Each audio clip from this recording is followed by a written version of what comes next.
Hello and welcome to the Southbound Sports Show. I'm your host, Richie Leahy, here with my co-host, Maddie B. We talked about it last week, but the NFL has announced that they have enough protocols in place to play the full season. So I was worried about it with fantasy football. I thought they were going to go ahead and postpone the season or whatever, but it looks like they're going to stay the course. They talked about doing something for the protests that hit the NBA.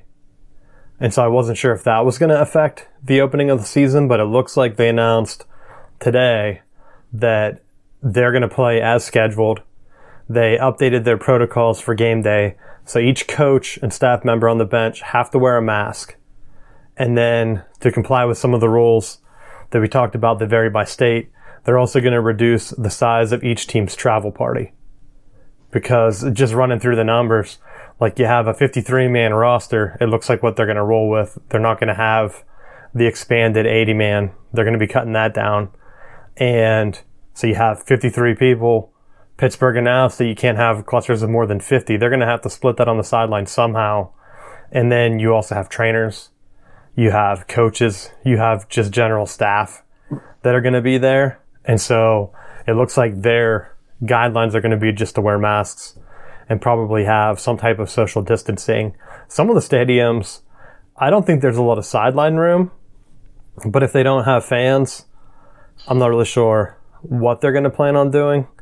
But we talked about the tests, how they said that some of them were fake. They came back, I think they said last week, there were 4 new confirmed positive tests and 6 new total from, 8,000 that they tested for the last week of August. So pretty low numbers, and they're just going to keep monitoring it and seeing what happens. So I think the key is going to be to get travel situated. I did read a report from one of their medical experts where he said that they were trying to lock down different hotels to do like a certain quarantine, because if you get there, they do the game day test and you come back positive, you're in a different city. Like, where do you go? So they said that there's still some of those logistics that they haven't been able to work out. So they didn't even get the approval yet. Or like, I don't know if they're going to move them to a different hotel or what's going to be that situation. But along with them starting, what would it be, next week, we're like a week and a half away. So I know high school football, some states are already playing. Pennsylvania had the delayed start. Matt, how's that going for you? It's been going pretty good overall. It's definitely a weird adjustment because now that with the delay, it's put our heat acclimation and our camp days running in coinciding with the start of the school year. So in years past where you have your camp, we've always had 2-a-day practices. We're not able to do that now because you have school during the day. So it's restricting how long you can practice, because obviously you don't want to run a 4-hour practice or do a 2-a-day and then try to get the kids home and let them have time to be a kid and to get their homework done and do whatever family obligations they have. So it's definitely it's been weird that we're pushing it into a situation where we're almost in regular season mode, but we know we have to still kind of push some conditioning and different things to try to make sure that we're ready for the start of the season.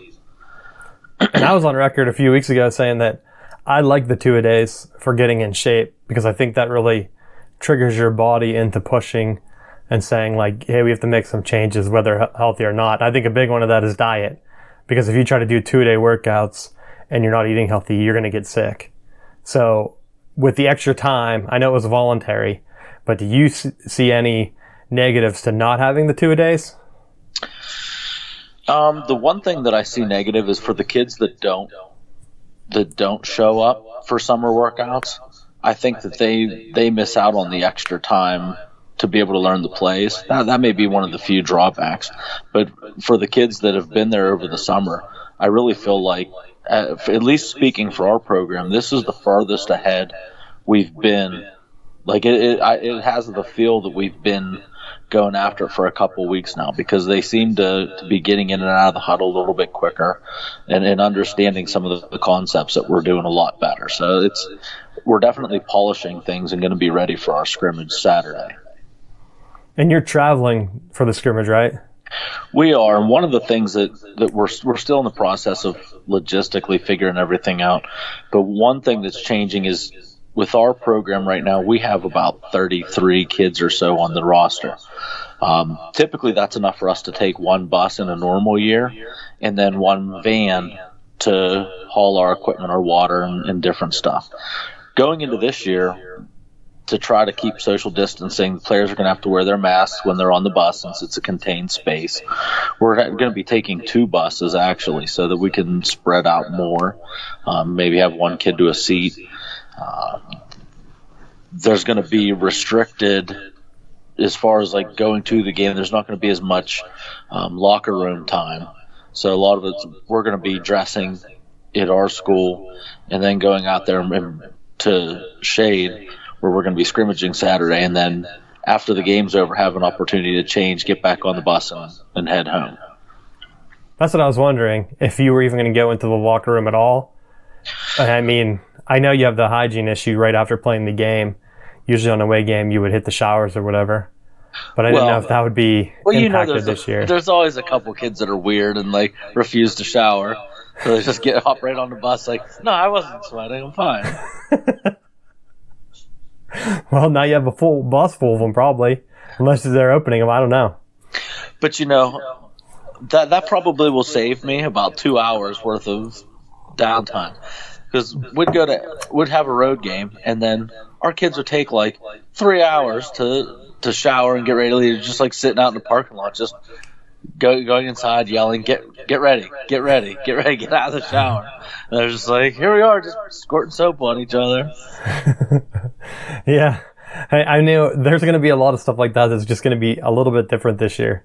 So it'll be interesting to see if that's going to be a positive or a negative, just the routine changes. But one of the things that I was really excited for over the weekend was to be able to see the ESPN high school matchups that they were doing. It wasn't just big matchups from state to state. It was like in between states. So they had some different matchups from different geographic locations. If high school is figuring it out, how to travel, how to move, and they're not getting the rapid access tests that everyone else is getting, I don't think, that if they can do it and they can have fans in the stands and they can have cheerleaders and parents participate, there's no reason here in Pennsylvania why we can't. It's picking and choosing, and I like to see the states that are willing to open up and let the fans and let things try to get back to normal. I like that those places were out there making it happen, because I think it's going to put pressure on places like ours where they're restricting stuff, and even like the Big Ten as a whole where they're not playing, that it's going to put that pressure on them to be able to maybe reconsider their decision and move forward with trying to play. And that's one of the things that I was thinking about too, even on the high school level. Some schools are just doing virtual. So the school's going to be empty. It's not like you're going to have the virus potentially living with the students and then you're bringing in an outside football team into the same building. If the building's empty, it's going to be practically disinfected. I mean, I'm sure they're going to take precautions anyway. So you should be able to just go in, you're right in the bus, you're on your bus, so that's a contained environment that you can have disinfected or whatever. You get to the locker room, the really only transmission time would be during the contact of the game. But I know some schools are open, and they have had cases, especially in, like, I think Mississippi, we talked about, and maybe Alabama, where some of their high schools were reporting high cases. It's a little bit different there. But for some of the other states that don't have that type of numbers and testing, like, they could probably play if the schools are empty. I don't even really see a problem with it. So we'll see what happens. It's going to be something that the NFL is going to be facing too, because Pittsburgh, I called it last week, with that 50-person limit, there's no way they're going to have fans. And so they went ahead and announced that. And it's not just for the Steelers, it's for the University of Pittsburgh too. They were informed that they're not going to be able to have fans at Heinz Field during the month of September. And so the way they worded it, where they were informed of that, that has to be just a government decision to uphold the protocols. Like you said, maybe they would kind of overturn it and say, let's try to get things back to normal. But they kept that in place, at least for the month of September. We'll see what happens. I mean, maybe they're just going to hold out. I think, was it 1 or 2 games for each team? So it's not like a lot. They're just going to kind of see what happens. But in terms of people moving in and out of the stadium, then with no fans, you also don't need concessions or janitors and cleanups and things like that. So you're going to really limit the number of people that are going to need to be there. They did play a game in college. It wasn't the FBS level, but Austin Peay played Central Arkansas.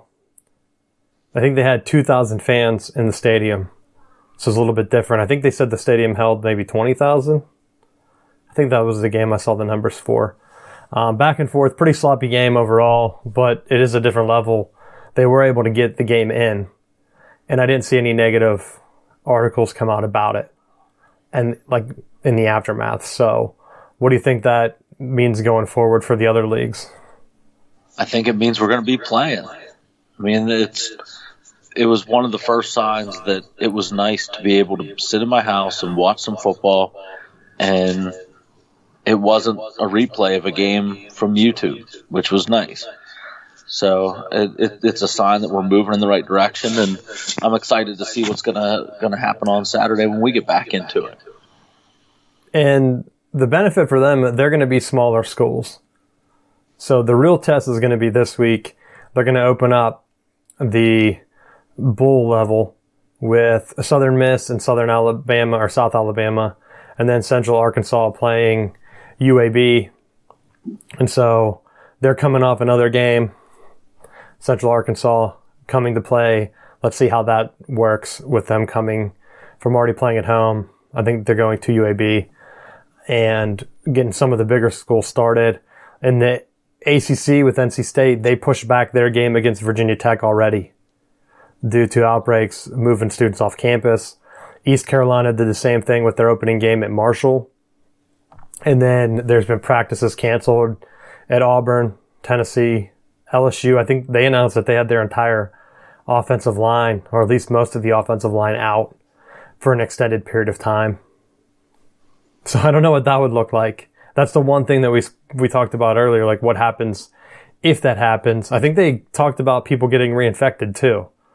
So my early analysis in the summer was if your whole line gets sick now and they can't get reinfected, like they're going to be ready to go for the season.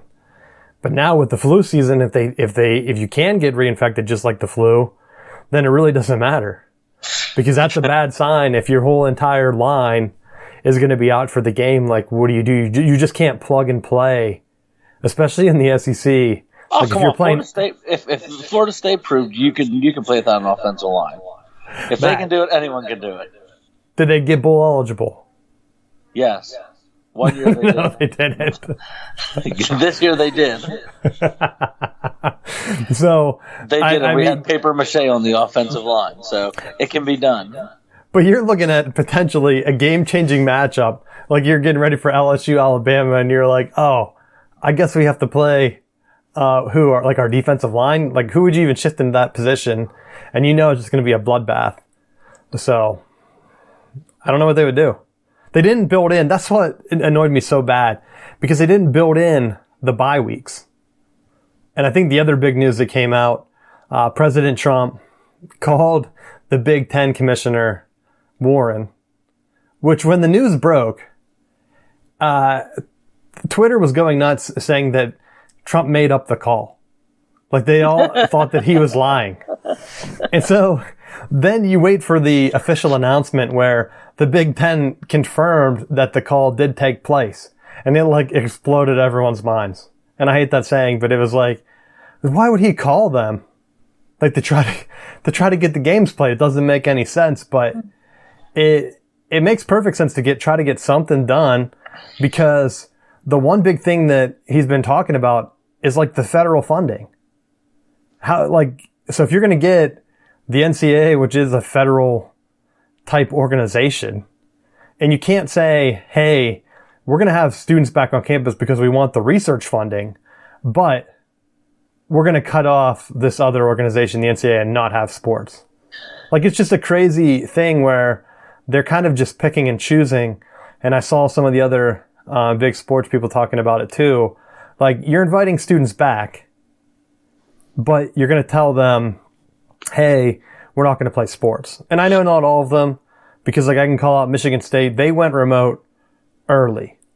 And so like they're only going to have on research assistants or whatever else they announced. They had some of the athletes on campus. But again, that goes back to what we talked about earlier. You're having a smaller set of people on campus. It's going to be easier to control, easier to contain. That's probably going to almost put you in a better scenario. I mean, that's what UNC said whenever they moved people off campus. They specifically said, like, now our athletes will probably be safer just because you're not moving so many bodies in and out. And so, I don't know. I think about this too. Aside from the athletic aspect, I think about like the students who are in college right now that are on campus and how bad that looks, where you go to buy your housing to be on campus or to be near campus, and then right after they start school back up, they're like, no, psych, we're going remote. So all that money that you just spent is like going right out the window, and you're having to go back to a remote setting. So it's like you're losing out in some aspects because all that additional money that you're paying, like the universities waited till all that tuition money came in and was like, all right, well, we're just going to go back to remote. Well, I think it depends on what the universities are doing, because I think down here they gave refunds for the housing, and even some of the off-campus providers, like they work with them to try to get that money back. And then I don't know if the state would help out with their federal coronavirus money because they have to spend that too. So like they could really use the money that's already coming in that hasn't been spent. Like I know North Carolina hasn't spent their money. They're talking about trying to figure out what to do with it this week. So they could really try to get something worked out to help what really are state institutions. But I don't know. Again, you're right. It's a university by university case. I'm glad I got the deluxe meal plan at the CAF that's not open anymore. Yeah. So if you're at a school that takes care of you, that's going to get refunded. If not, I mean, you're going to be out of luck. I mean, we know people that just be kicking housing. The door in. Yeah. We know people that bought housing and then the next day they moved off campus. And so then and if you went through like a private person, what then? So it's going to be weird because there's no consistency, not even within states that have like large university groups that are all under the same leadership. Like, what are they going to do? I don't know. So we got that going.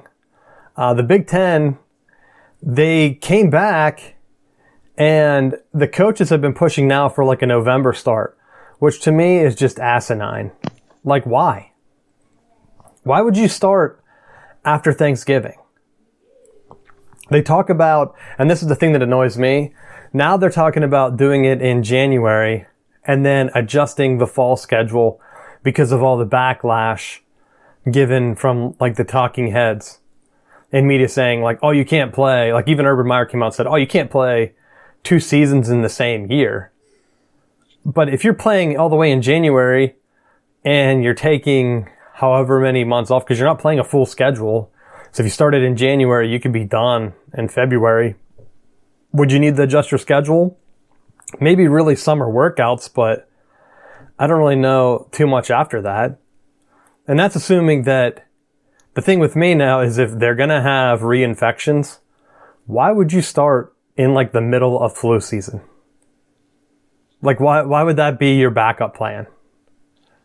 Because now you're saying, oh, we're going to wait and just put it right in the middle of everything. And I know the NCAA is pushing because I don't know if you saw this, but they had started to look into trademarking, something in the bubble, like I forget what it actually was. I didn't write it down. So they're already looking at the tournament, and they might push back their fall sports or cancel them. I don't know if they made the official call yet, But whenever the tournament comes, they're not going to be able to miss that 2 years in a row for their funding. Like, they're just not. Yeah, Florida State has to defend their national championship.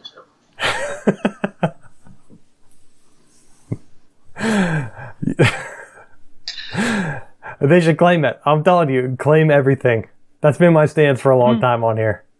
Just claim it, and then, because that's one of the things too. Now they're talking, like, apparently, the call with Trump and Commissioner Warren, they were trying to get the Big Ten to start in October.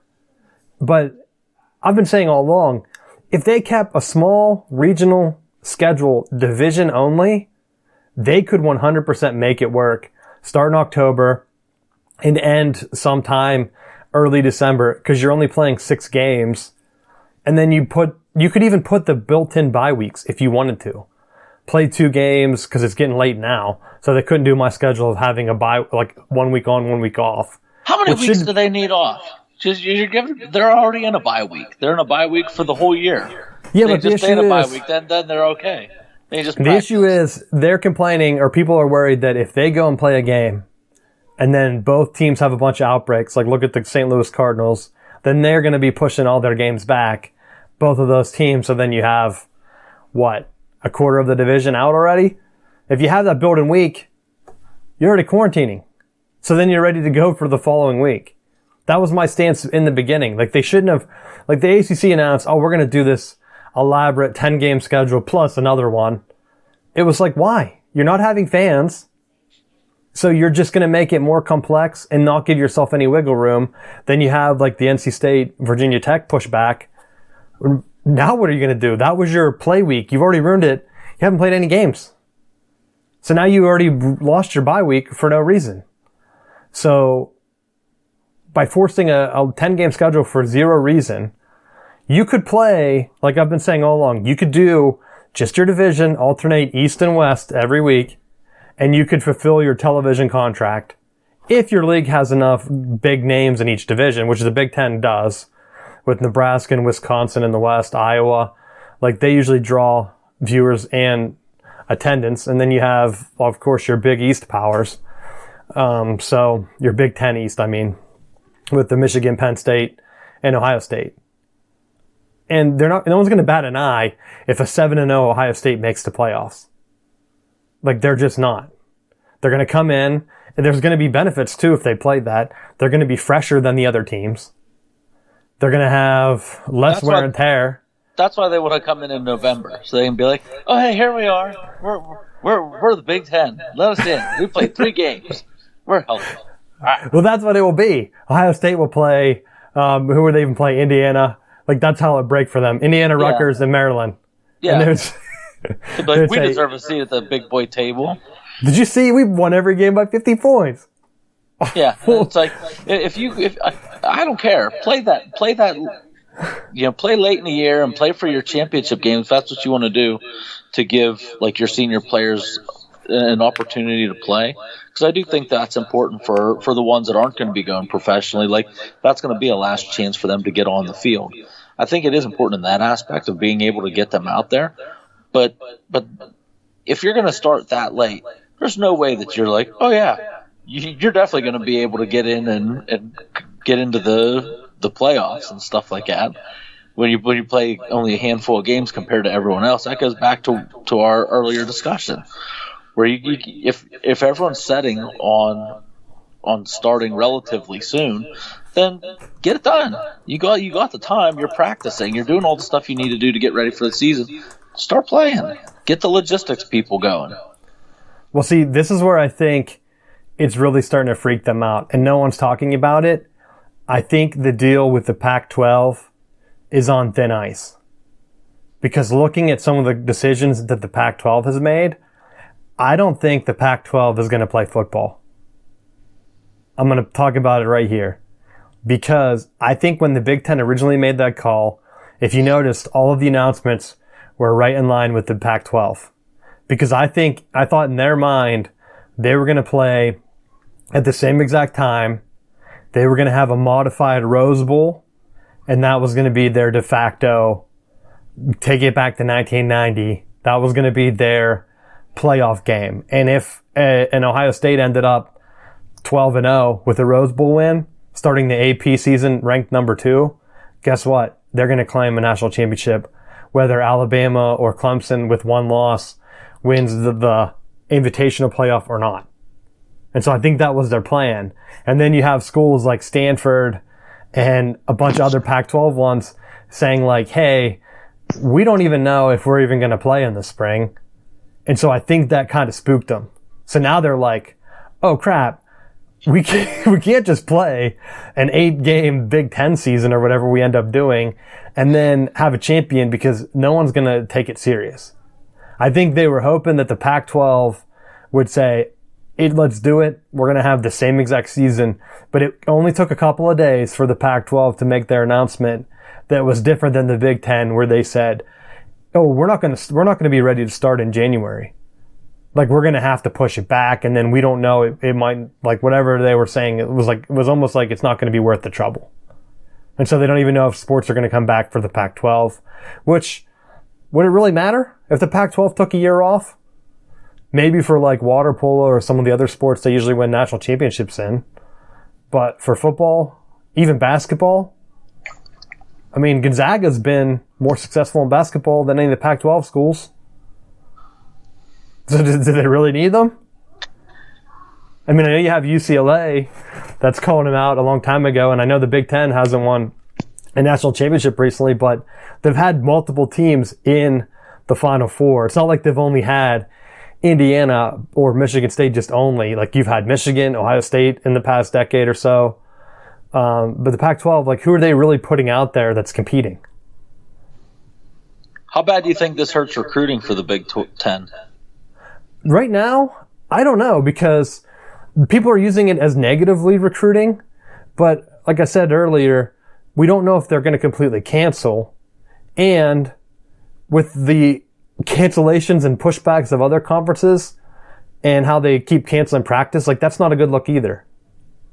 Like, if it was like a smoothly run machine where, like, let's say LSU was not having to cancel practice or have like 50 people test positive or whatever's been coming out, like their whole offensive line, like, you could recruit against that on the other side. Like, hey, yeah, we're not playing right now because we're waiting for it to be safe. I mean, you can go to LSU and just get sick. So there's two sides to every recruiting story. It just comes down to if they completely cancel. Because, like, in the Pac-12, I'm looking at the AP poll right now. Oregon was their highest ranked team at 9. So potentially, if they ran the table and then you had like an undefeated Ohio State versus Oregon, that would be a great Rose Bowl matchup, even if it was in March or like February or whatever they end up playing. I just don't think that it's going to happen. And if the Pac-12 decides to completely cancel, who really recruits for them well anyway? Oregon, USC. Do you think USC is going to make a difference? They're not even playing high school football, really. Did they cancel entirely, or did they move it to the spring? I can't remember. Well, that's why I didn't even factor the Pac-12 in, because I don't know that there's any teams outside Oregon that are really relevant. I mean, the ones that I would think are going to be hurting are going to be the Big Ten schools. And, I mean, just looking at the rankings here, Utah was ranked, USC, and I might be missing someone, but then it looks like just Oregon. So you have 3 teams. Where on the Big Ten, you have Ohio State ranked 2nd. And that's why I'm saying, like, if they would run the table, they're going to claim a national championship no matter what. And so, like, why not? And on the other hand, if this ends up being the year where Michigan runs the table and beats Ohio State, I would expect them to do the same, even if it's a weird January season, or even putting Penn State. Penn State's ranked 7th right now. Wisconsin's on there, Minnesota, Iowa. So there's like double the teams in the Big Ten that are ranked right now compared to the Pac-12. That's just the preseason ranking. So the one good thing with the Big Ten playing January football season is that it'll be like when you're a little kid and you go out with your cousins playing football in the backyard. You don't get injured as much because everyone just has all the snow and 17 layers of coats and sweatshirts and pants on. Well, that's the one thing that they were talking about that didn't make any sense to me. They were talking about, the Big Ten should play in a weird half-winter season, but only play in domes. So, like, they would meet at the Lions Stadium, was it Ford Field? Yeah. Like Michigan and Michigan State would just meet there and play, and they might invite like Penn State up to it. And then they were talking about like, oh, Pennsylvania doesn't really have any domes close, so they might have to drive up to Syracuse. Like Penn State would be driving to Syracuse to play in a dome. It's like, at that point, why? Because there's snow? Because it's cold? Like, what is the difference? Why would you drive to a different campus where people could be sick that's outside of your control just because you want to play in a dome? So, and then I thought, this is so dumb that's probably the decision that they would make. And then they would be like, I don't know why it blew up in our face. If they were smart, then all they do is just rent the inflatable dome and just dome it up over their stadium. Well, they've been like so obsessed with the bubble thing because of the NBA doing it and putting all those marketing dollars into, hey, look at us, we're doing this dome, and if someone orders pizza, we're gonna quarantine them and like shame them, and then like, so now that's like the big obsession. Like the NCAA tournament's already looking at a bubble, the NFL is looking at a bubble apparently, and so like the Big Ten's looking at that. But I mean, if Michigan State's campus is empty, I would think that it would be much safer for the Wolverines to get on a bus, drive right to Michigan State Stadium, because there's no students there, play their game, than to have both schools load up on buses, drive to Detroit, and play at the Lions Stadium. That's just me. I mean, I don't know. Maybe because some of the other schools are on the bus. One of the things that did come out, it looked like the ACC was considering doing the same thing, like starting the delay, but Notre Dame did not want to. And so they threw their weight around and they said like, yo, we need to play football or we're not going to be relevant in anything. So that could be a big thing. I've said that Notre Dame would probably never join the ACC, but at this point, hey, you never know. They did him a favor. That's also the rumor why they got the 10-game schedule, because they had looked at possibly just doing, like I said, a regional or divisional schedule, because that makes the most sense. But for whatever reason, Notre Dame wanted to do the full 10-game schedule. And so now they're looking at, like, Notre Dame, are you going to have people in the stands? Is it because of your TV contract with NBC? Like, is that why? Which would be ridiculous if that's what kills the ACC, because once they start playing, like, a couple teams have to delay, and then that ruins their entire season. Just because they forced themselves to play 10 games. Because they made the announcement first, right? Yeah. I think a real power move would be broadcast their games, but then green screen the crowd from the Garth Brooks concert that was there and just use them as the fans. It has to be better than those digital fans. Like the wrestling doing like the live stream cameras, the cardboard cutouts, like, oh, that annoys me so bad. So I agree. But we'll be seeing. Football's going to be starting. I still think that there's going to be some adjustments. I think the NFL is going to have the best chance to play without disruptions. They're just going to. So, if they can get it going without having any delays, I think the big thing, if Notre Dame and the ACC, they announced their schedule first. If they wouldn't have announced that, I wonder what the SEC would have done, because they're playing less games. Like, they're not doing the non-conference at all. And that would have been the conference where you really could have just played division and division, not had an SEC championship game, and then tried to leverage that into saying, put both our teams in the playoffs. Then you have a 7-0 Georgia playing a 7-0 Alabama or LSU or whatever team comes out of the West. And you're like, that's it. Put them into playoffs. Against Clemson, it would just be like an SEC playoffs. Hell, you could even get 3 teams in. Alabama loses to LSU during the regular season or vice versa. Throw them both in. Throw Clemson, and that's your playoff. That could be it. So, I almost wondered, like, they should have just did that. Because, why not?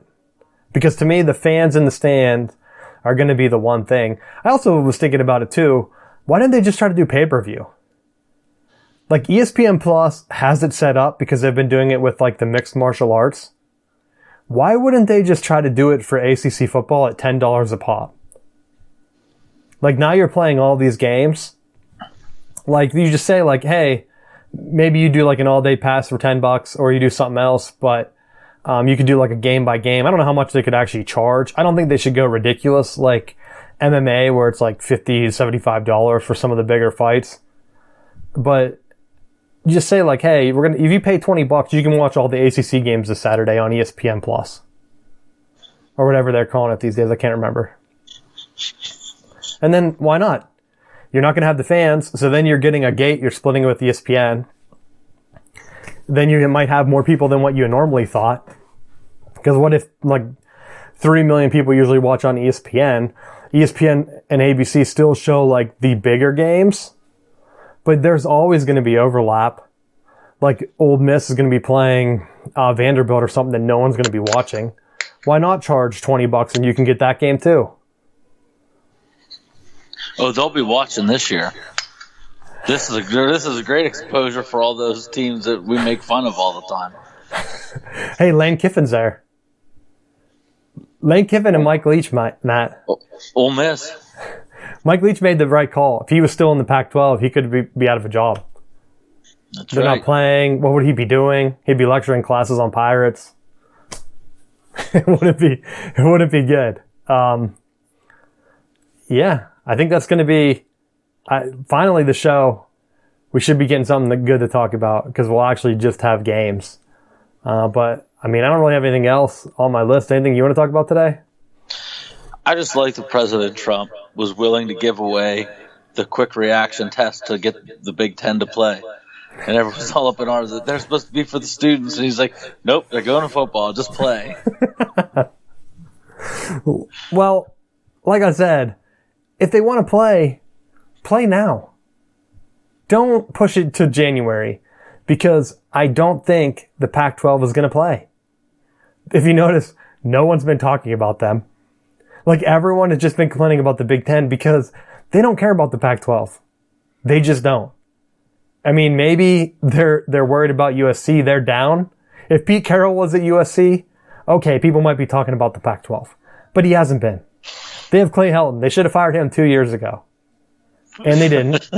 And so now people are like, oh, we're going to be stuck with him another year because they're going to delay it. And Urban Meyer, what if he comes back? How many years did it take off from Florida before he took the Ohio State job? How many years has it been since he stepped down at Ohio State? It's probably about the same. So USC better do something. Can they fire Clay Helton in his year off? Like, I got fired. I wasn't even working today. They're like, you didn't win any games. We're sorry. We got to let you go. We got to hire Urban Meyer right now. Because that's the one thing. No one is talking about the Pac-12. Not even Trump. Did they say he called them? Nope. Because no one would even report on that. They would say, why is he calling them? Well, that's because they have all those riots going on out on the West Coast. They got other stuff that they're worried about. If they're not going to play high school sports there in California, then they can't justify playing college football. They just can't. I mean, like in Pennsylvania's playing high school football. Even like North Carolina's playing in the spring. And then you're going to have the ACC playing. If you're playing the sports, then there's a point. But I mean, if you're playing in a conference that no one watches anyway, and you have no real title contenders, I mean, the Big Ten has 2 teams ahead of Oregon, their highest ranked guy. So outside of that, who knows? I just hope that they don't wait and like start at Thanksgiving. They play 3 games and then shut it down. And then what? Like, do they really try to push Ohio State for the playoffs at that point? Because I'm sure the schedule would shake out in their favor, Matt. I'm telling you, Indiana, Maryland, Rutgers. Write that down. That would be their schedule. Or, heck, they could even just give Michigan State, brand new coach. Who knows? Up rest there. So, play them. Then they'll be like, well, they did beat Michigan State. They used to be good a few years ago before their coach quit. I don't know. They won't be playing Penn State, that's for sure, or Michigan. Hell, they could just play Michigan. They always win anyway. So I'd give them one more key win.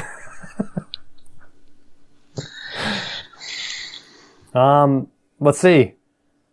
I don't think, are there any even ACC games this week? Not yet. We're getting closer, though. Everything.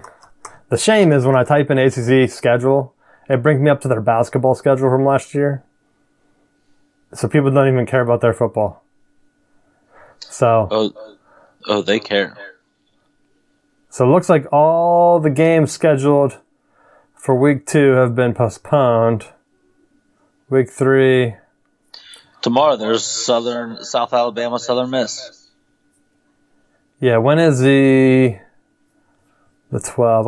I was just looking at the ACC.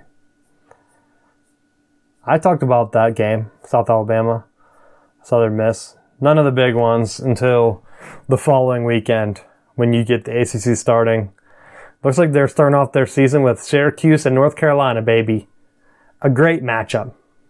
2 teams everyone thinks immediately when they think football championships. So Syracuse and North Carolina. Kicking off that college football schedule at noon on the ACC network. Where do I sign up? Where do I sign up? There you go. I'm sure you'll be the first one to sign up because at least we're playing. Hey, I guess the ACC network is a thing. I said they should do pay-per-view. But I guess you do have to pay to get that channel, right? That's right. Is that streaming only? Is that through ESPN Plus? They might have that built in. I was just thinking, I guess the SEC had the SEC network too, so that'll be a big one. Texas has UTEP coming. They talked them into keeping their team up. They said, hey, we need that beat down. You better come on the Longhorn Network. We'll give you that Longhorn Network money. We only have a few years left before we lose that, so we need to use it while we have it. Anything else you have? Great to be back. Great to have football back. Yeah. Good luck in your scrimmage this week. We can talk about that next week. Updates next week. If you have fantasy football drafts, good luck in those coming up. I know some people have already been doing them. I tip my hat to you. I forgot to even bring it up. The Jaguars cut Fournette, and there's rumors that Steelers could be looking at him. I think that could be a fit. I don't know. Do they need a big running back, a big bruising running back with Ben? Yes. I think he's been better whenever they have a faster running back, Matt. Yes. Tell that to Jerome Bettis. They're better when they have a good running game. Connor can do it, but he hasn't shown that he was healthy. Ben Roethlisberger played with Bettis for like how many years? Half his career. No, he didn't. Yeah, he's better with the fast running back that can catch. Willie Parker. Jerome Bettis. I said fast, Matt. Not a big bruising type. Fournette would be the Bettis type. You are right. Fournette would be the Bettis type. Bettis is probably that kid that they tried to move him to the line. He's like, if I'm not a running back, I quit. And they're like, all right, you can be a running back. 270. Hey, it paid off for him. Hall of Fame career. Maybe that's what they need. I know you're joking, but anything to keep hits off Ben. Because just don't let Ben just back here just running around like he's in his 3rd year in the league, just chucking it up. Hey, you know what would be really negative is if the NFL only plays like a shortened season and it includes like Steelers losing to the Browns. That's a Ben Roethlisberger move. lately. Tying the Browns. Oh, man. I'm already getting the shakes. It's just like the Pirates. When I look at the Major League Baseball standings, and then I saw that the Pirates, we talked about, they swept the Brewers last week, and then I look and they're dead last. their playoff chances, Matt. Guess what their playoff chances are? What? 0.4%. Not even a percent of a chance. By far the lowest. By far the lowest percentage in the league. They have 10 wins. I said, hey, things are looking up. A week ago, they were predicted to only win 12 games. They already have 10. So you might get 20 wins in a 60 win season or 60 game season. They're already half over. So they got to 10. Most likely they end up somewhere between like 15 and 18. That's my prediction. But not good. Penguins are already making some moves. But with the NHL playoffs going on, we'll get back into that a little bit after, because they're doing, what's even their updated thing? I just cheer against the Flyers. So that's my big thing. I was glad that the Celtics eliminated the 76ers once again. Ugh. Wasn't even really a series. No, now they're up. Have Ben Simmons. Now they're up 2-0 against the Raptors, which were favored. So that's a good look for Boston. It looks like in the West it's going to be like Lakers versus the Clippers, because I don't know what the Rockets are doing right now. But yeah, Flyers are down 3-1 in the series, so that's good. They'll play the Tampa Bay. The winner of that series would play Tampa Bay in the next round, right before the Cup. I don't know how Tampa Bay can consistently hang around, so I really don't want them to win. But does New York need a championship either? I don't know. So no, they don't. That's all I have. So, any final thoughts? Just check out the website. You've been doing some good work on there. Be excited for some more football. Yeah, waiting to just try to get some games back up. But you can listen to our show directly from the website now. You can even open it a new tab, download it, whatever you want to do. So you don't have to use an app. That's been a pretty positively received change. So that will most likely stay. And continue to make some improvements, get ready for the season, and just hope that games don't get delayed, because then I'll just be depressed on the show. So, thanks for listening, and we'll see you next week.